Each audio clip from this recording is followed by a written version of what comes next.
Recently, I have really been enjoying the King's Dark Tidings series by New York Times bestselling author Kel Kade, the first book being Free the Darkness. Now, you guys have actually recommended this to me. I've seen several comments recommending this series to me for quite a few years now, and I finally decided to read them.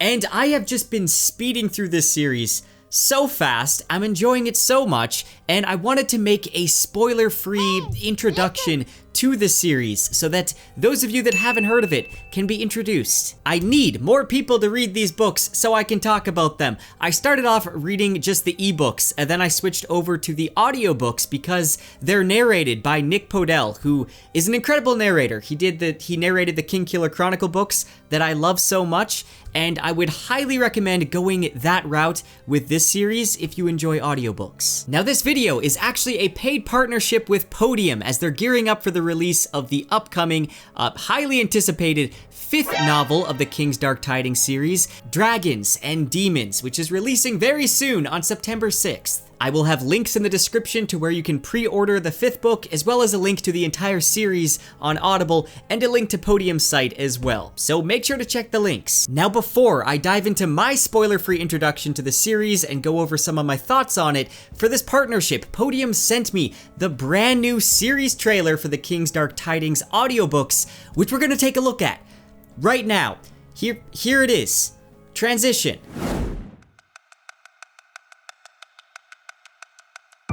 He goes by many names.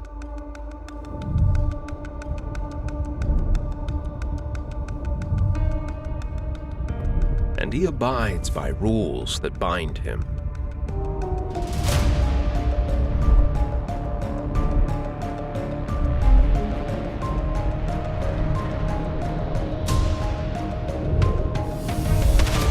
It matters little what you call him. It is not a person. He is a weapon.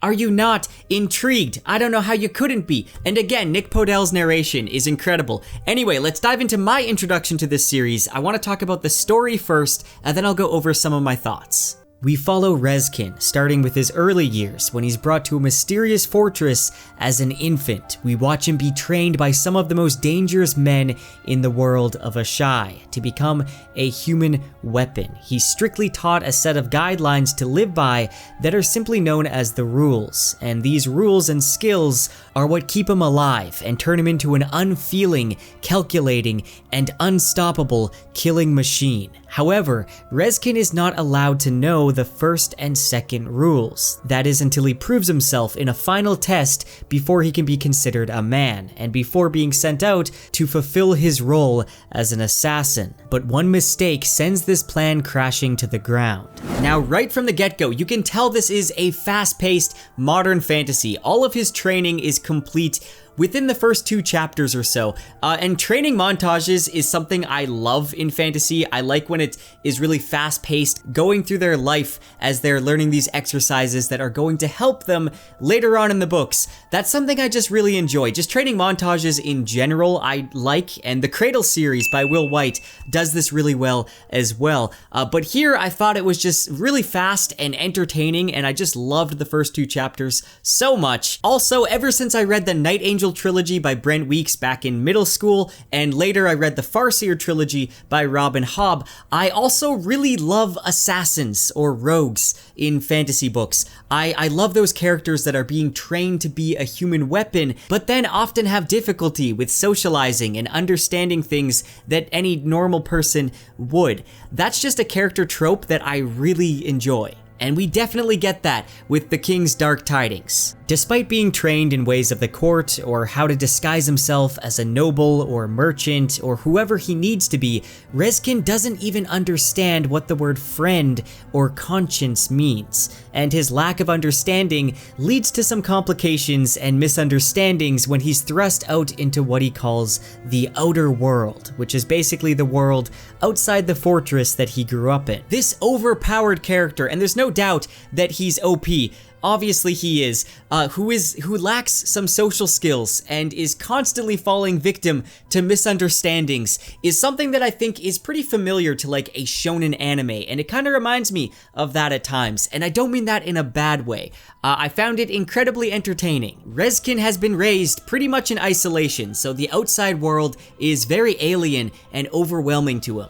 He's very socially unaware, and this leads to a lot of humorous situations, and one thing I really like about this series is that it's very dark on one side. It's a very, action-packed, dark fantasy, but then on the other side, it's filled with these lighthearted and kind of innocent moments. And this aspect kept me engaged, and I was glued to the page the whole time. Rezkin has been trained to pretty much be an emotionless sociopath. We see him do some very brutal stuff. We see him make deals with the underworld of Ashai, and he also has various skills like being able to speak fluently in different languages and be a master of disguise and, say things that maybe he doesn't actually understand but make sense for the character that he's playing. In contrast to all of this, I just really like how he's also ignorant and innocent, and it just made him such a fun character to read. I don't care if he's a sociopath and a cold-blooded killer.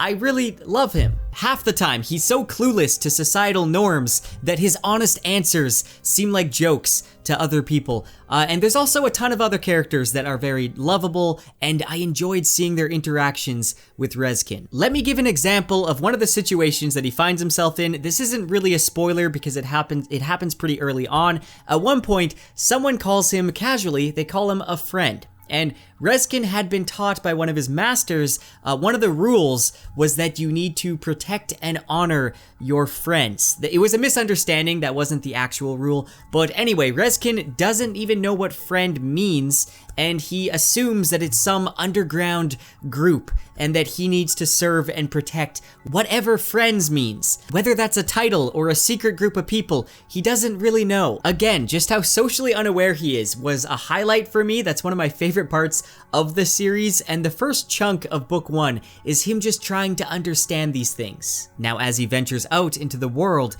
he tries to find his purpose, and there's some mystery here that slowly unravels over the course of the books. He wants to figure out why he was raised in this mysterious fortress by killers. Who really is he? There's some mystery here that gets uncovered bit by bit, and I found that to be really engaging, and half the fun is learning things together with Rezkin. Now the plot becomes more serious and complex over the course of the series. It gets actually very crazy and addictive, I would say. By no means is this a comedy series. I don't want to give off that impression. This is not a comedy fantasy series by any means. It is a dark fantasy with some lighthearted moments. Now I will say, the first book ends pretty abruptly. There isn't really much of a climax, so I think it's best to just move on to the second book right away. And again, they are very addictive, so you're probably going to want to do that anyway. Now this is a series I could see benefiting from multiple rereads because there's things in terms of foreshadowing that you probably won't really catch until you read it a second time, and I plan to. To me, this is sort of a comfort fantasy. Is it perfect? No, but it is just a ton of fun. There's a lot of lighthearted moments that I really enjoyed, despite this also being a dark fantasy story. There's a very intriguing magic system that I'm not even going to get into because you don't really get more details on that until book 2, but I enjoyed that a lot, and there's also just a ton of lovable characters and just interactions that I really enjoyed. Overall, if any of that piqued your interest, I'd recommend checking it out. That is my spoiler-free introduction to The King's Dark Tidings by Kel Kade. Again, a big thank you to Podium for partnering with me on this. Make sure to let me know in the comments if this video helped you, if it helped introduce you to this series, or if you've already read these books. I would love to hear your thoughts, and if you're excited for the 5th book. You can use the links in the description to pre-order book 5 or check out the audiobooks, and I'll see you guys next time.